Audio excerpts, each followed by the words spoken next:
Es ar kompetences centru programmu jau strādāju ļoti ilgi, gandrīz 10 gadus. Tāpat arī sadarbības tīkliem.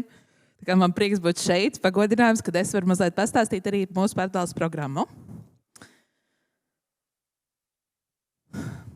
Tātad.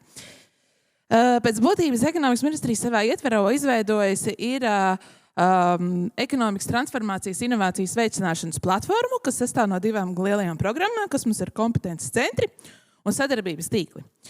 Programmas uzdevums ir kompetences centri ietvaros ir izstrādāt šīs jaunās inovācijas un sadarbības tīklos ir veicināt tālāko ieviešanu tirgu, partneru atrašanu, un lai varētu arī veicināt šo piekļuvi gan jaunajiem produktiem, gan arī tehnoloģijām. Kopā mums kompetences centri ir 9 uz doto brīdi.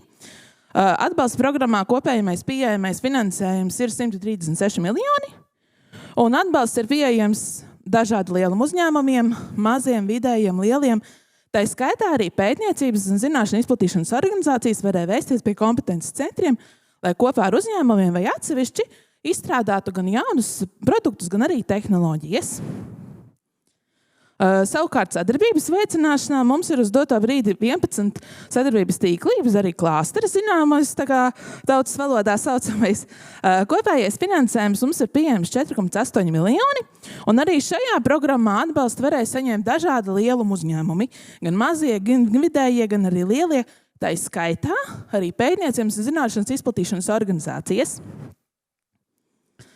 Kopumā mums uz doto brīdi ir 4 atbalsta programmas, kas ir kompetences centru ietvaros, gan zaļie produkti, kur kopējamais finansējums bija 40 miljoni, uz doto brīdi piesaistītais privātais finansējums ir 25 miljoni, tā skaitā arī digitālie produkti, kur ir neliela mazāka summa, bet šī ir atvesļošanās noturības mehānisma, tāda ļoti specifiska programma, lai veicinātu tieši digitālo produktu un tehnoloģiju izstrādi.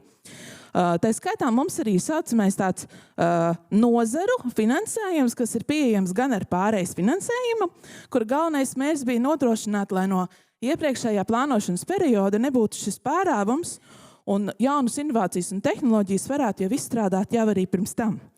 Tā skaitā arī jauni produkti, kas ir vērsti tieši uz nozares griezumu, kur izstrādāt vienā no visiem 9 kompetences centriem. Savukārt sadarbības tīklu programmu ietvaros mums ir iespēja atbalstīt bija kopā jau 511 uzņēmumus, kas ir ļoti liels skaits, un arī piesaistīt privāto finansējumu, kas nodrošināja par to, ka arī uzņēmumi ir ieinteresēti no savas puses ieguldīt finansējumu, lai varētu atrast šos jaunus partnerus, šos tīklus jaunos, un arī izvērtēt iespējas šos tirgus apgūšanai.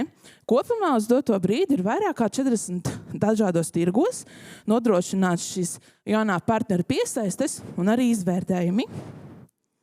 Un manas puses īsumā viss. Paldies!